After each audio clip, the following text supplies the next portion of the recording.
മഞ്ജുഷ കുടുംബശ്രീ അംഗങ്ങളുടെ ഉൽപ്പന്നങ്ങൾ വിൽക്കാൻ വേണ്ടിയാണ് മൈ ഷോപ്പ് എന്ന പേരിൽ കോഴിക്കോട് ഒരു വാട്സാപ്പ് ഗ്രൂപ്പ് രൂപീകരിച്ചിരുന്നത്. 200-ലധികം അംഗങ്ങൾ, പ്രത്യേകിച്ച് കുടുംബശ്രീയിലെ വിവിധ മേഖലകളിൽ ഉൽപ്പന്നങ്ങൾ നിർമ്മിക്കുന്ന ഗ്രൂപ്പിലുള്ള അംഗങ്ങളാണ് ഈ ഗ്രൂപ്പിലുള്ളത്.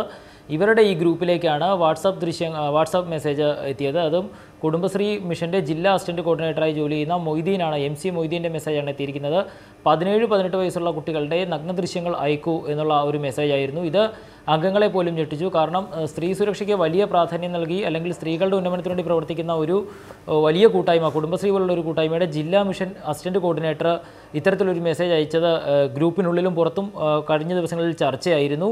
ഈ സംഭവം മൂടിവെക്കാൻ വലിയ രീതിയിൽ ഗ്രൂപ്പ് അംഗങ്ങൾക്ക് നിർദ്ദേശമുണ്ടായിരുന്നു. ഇതിൻ്റെ സ്ക്രീൻഷോട്ട് അടക്കമുള്ള പുറത്തു പോകരുതെന്നും മെസ്സേജുകൾ ഡിലീറ്റ് ചെയ്ത് കളയണമെന്നും നിർദ്ദേശമുണ്ട്. ഇയാൾ ഹയർ സെക്കൻഡറി സ്കൂൾ അധ്യാപകനാണ്. ഡെപ്യൂട്ടേഷനിലാണ് ഇപ്പോൾ കുടുംബശ്രീ മിഷനിലേക്ക് ജോലിക്ക് എത്തിയിരിക്കുന്നത്. ഇത്തരത്തിലുള്ള ഒരാളുടെ ഭാഗത്ത് നിന്ന്, പ്രത്യേകിച്ച് സ്ത്രീകൾക്ക് ഭൂരിപക്ഷമുള്ള ഒരു ഗ്രൂപ്പിൽ ഒരു സൈബർ കുറ്റകൃത്യം നടന്നത് മൂടിവെക്കപ്പെടുകയും ചെയ്തു. കുടുംബശ്രീ ജില്ലാ മിഷൻ കോർഡിനേറ്റർ ഉൾപ്പെടെ ഇതിൽ അംഗങ്ങളാണ്.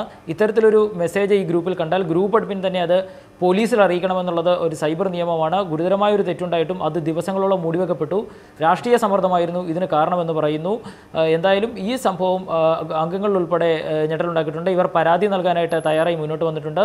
കുടുംബശ്രീ മിഷൻ ഈ അസിസ്റ്റന്റ് കോർഡിനേറ്റർക്കെതിരെ നടപടിയെടുക്കണമെന്നുള്ള ഒരു ആവശ്യം ഉയർന്നു വന്നിട്ടുണ്ട്. ഇങ്ങനെ ഒരു പരാതി കുടുംബശ്രീ അംഗങ്ങൾ നൽകിയിട്ടുണ്ടോ കുടുംബശ്രീ ഡയറക്ടർക്ക്?